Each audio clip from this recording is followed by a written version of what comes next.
Salam lestari, para pegiat perhutanan sosial, ketemu lagi di pembelajaran virtual kemitraan. Kali ini kita akan melanjutkan tentang pengantar pencatatan laporan keuangan dan kelayakan usaha yang merupakan materi terakhir, materi ke-6 sesi kedua. Jadi kemarin kita sudah bicara tentang pentingnya kita memahami laporan keuangan, dan sekarang kita akan coba lihat lagi dari 3 laporan keuangan itu apa saja yang bisa kita ambil pelajarannya, seperti itu. Jadi sebenarnya beda ya. Jadi kalau kita lihat laporan keuangan yang standarnya 3, neraca, laba rugi, dan arus kas, itu merupakan produk akhir dari proses akuntansi namanya. Jadi laporan keuangan tidak akan hadir kalau kita tidak punya catatan-catatan transaksi, buku kas misalnya, buku utang, buku bank, buku persediaan, buku inventarisir. Nah, ini yang disebut dengan buku pembantu ya. Ini di sini. Jadi ini kalau yang bendahara mestinya paham. Jadi kemudian ada proses akuntansi, ya proses pencatatan, ada jurnal, buku besar, neraca saldo, neraca lajur, dan penyesuaian.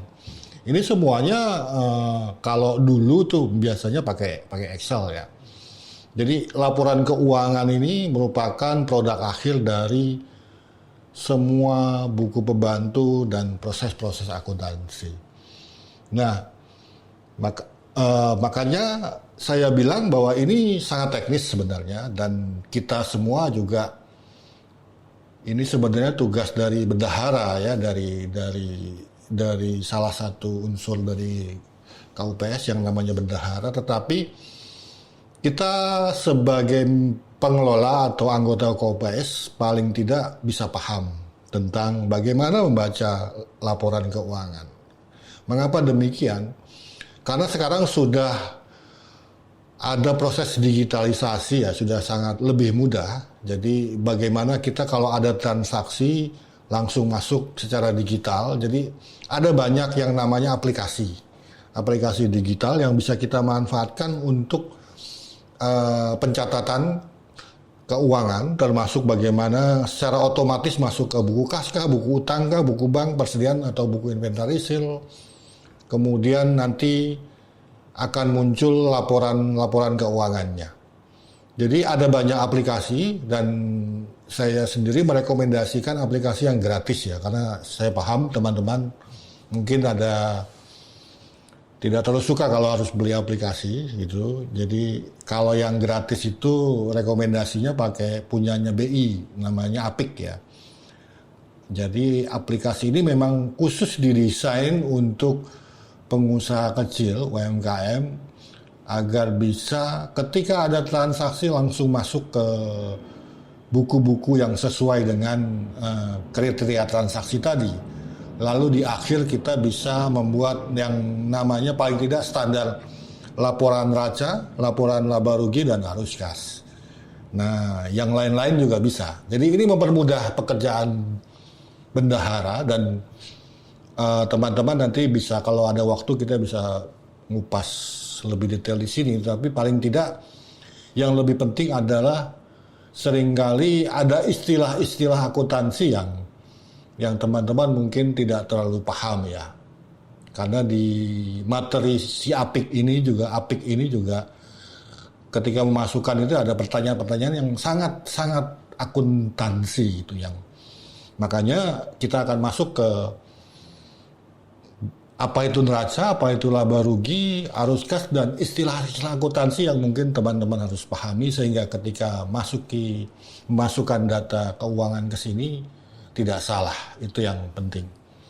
Jadi kita akan masuk ke pertama itu neraca ya. Neraca itu apa sih neraca?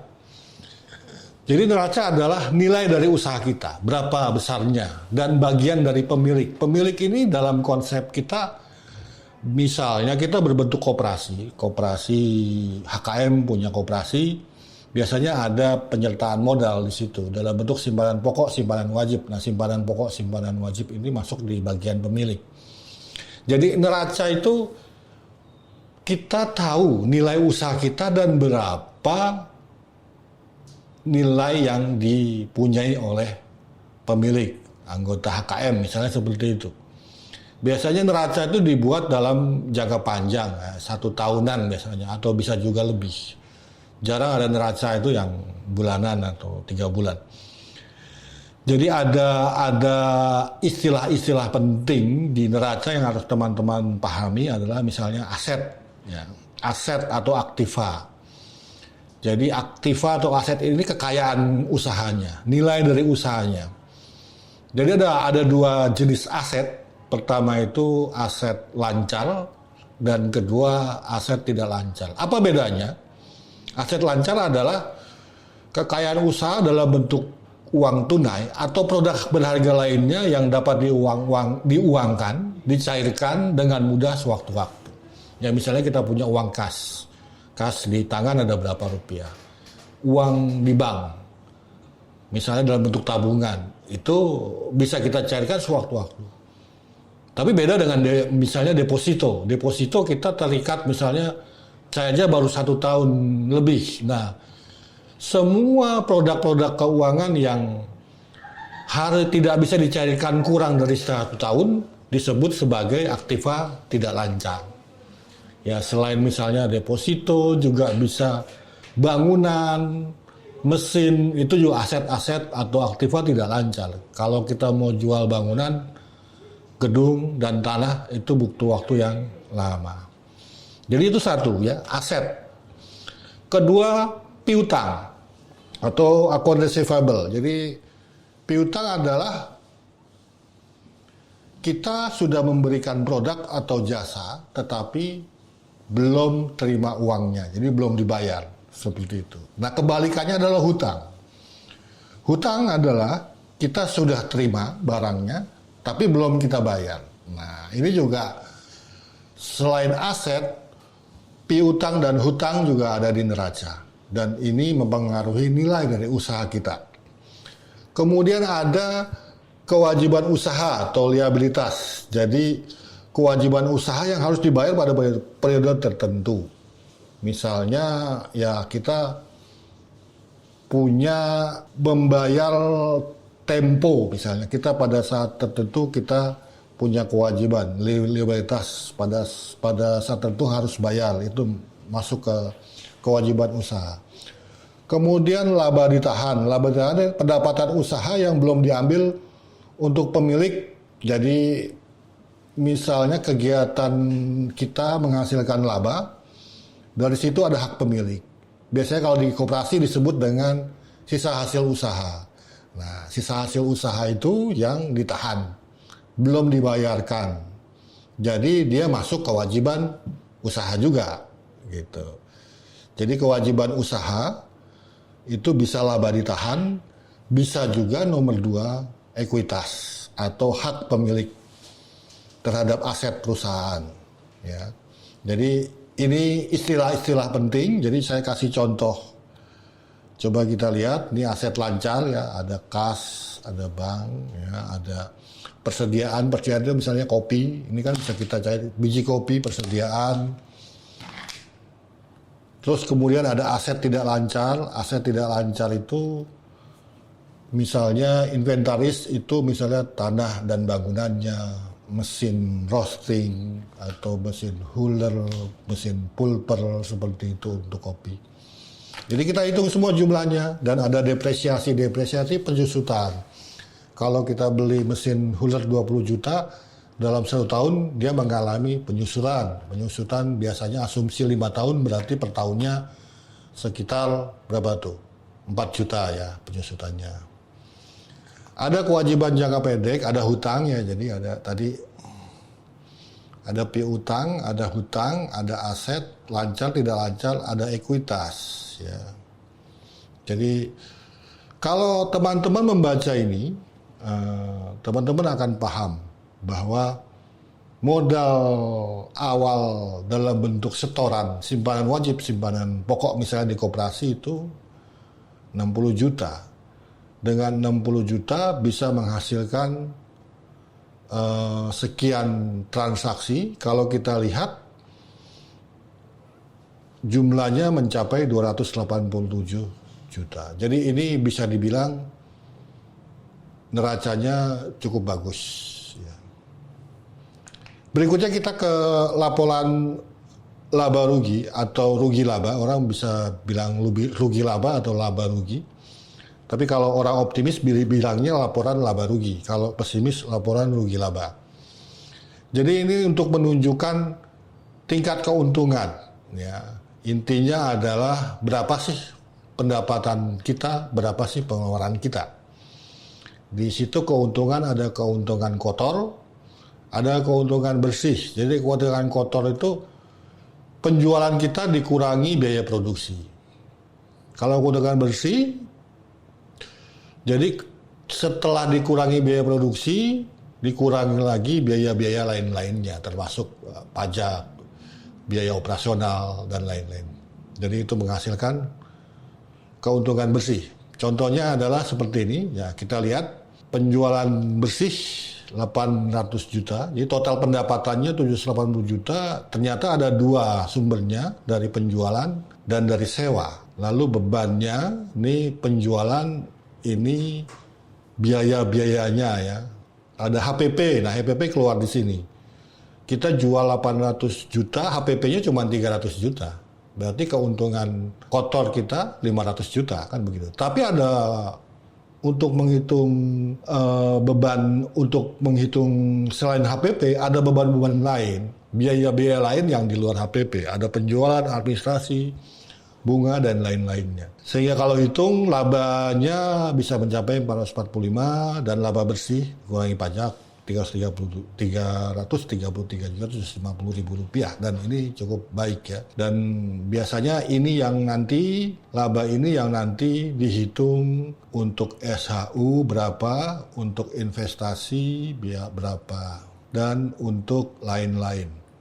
Jadi laba ini jangan dihabisin ke SHU semua, dibagi bersih kepada pemegang saham atau anggota, tapi harus ada yang dikembalikan untuk investasi, untuk memperkuat modal, untuk memperbesar usaha kita.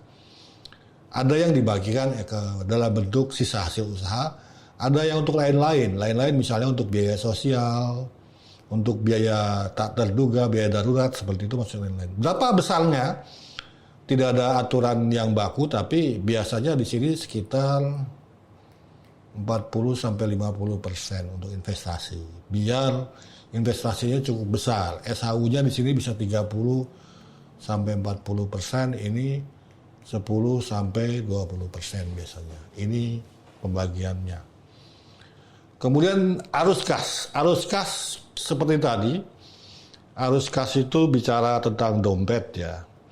Jadi bisa nggak kita membelanjakan uang, punya kekuatan nggak, punya duit nggak kita untuk bayar tagihan. Jadi intinya cuma kita biasanya arus kas ini bisa dalam waktu yang cepat ya, bisa harian pun bisa, rekapnya bulanan bisa. Jadi dalam kasus ini contohnya ini bulanan ya, arus kasnya di bulanan. Sebenarnya membandingkan dengan kas yang kita punya di awal, misalnya kita hitung bulanan, kas awal kita berapa, ada pengeluaran di situ, ada pemasukan di situ, lalu kas akhir kita berapa. Cuma begitu aja harus kas. Tapi yang sering bingung mungkin ada istilah tentang debit dan kredit ya. Nah ini mungkin saya bingung. Debit itu apa, kredit itu apa. Dan seringkali di beberapa pelatihan ini agak ribut juga. Kas masuk tuh debit apa kredit kan gitu. Kalau saya gampangnya K3. K3 bukan kadar karet kering, tapi kas keluar kredit. Jadi kredit itu kas keluar bagi kita ya. Kalau kita bikin laporan keuangan, setiap kas keluar tuh mesti masuknya kredit. Kalau kas, nanti lain lagi dengan misalnya persediaan. Kita bicara kas. Tapi seringkali ada pertanyaan menarik dari peserta itu, Pak, kok buku tabungan saya nabung gitu kan, saya nabung itu kan kas keluar, tapi kok didebet. Nah ini kan lucu. Jadi buku tabungan tuh beda. Buku tabungan tuh bukan, walaupun atas nama kita, tapi sebenarnya buku tabungan tuh bukunya bank yang melaporkan ke kita. Jadi kalau ketika kita menabung, bukan bagi kita, tapi bagi bank. Bagi bank itu uang masuk apa uang keluar. kita nabung itu uang masuk. Uang masuk masuknya ke debit, kan seperti itu. Bisa logikanya bisa paham ya. Jadi ini subjeknya siapa sih gitu. Kalau yang namanya buku bank, subjeknya ya banknya, bukan kitanya, bukan kita sebagai pemanfaat jasa bank. Tapi kalau laporan keuangan arus kas usaha kita, ya subjeknya kita. Kalau ada uang masuk berarti debit, kalau ada uang keluar berarti kredit. Saya rasa itu ya yang penting bagi untuk memahami pencatatan dan laporan keuangan.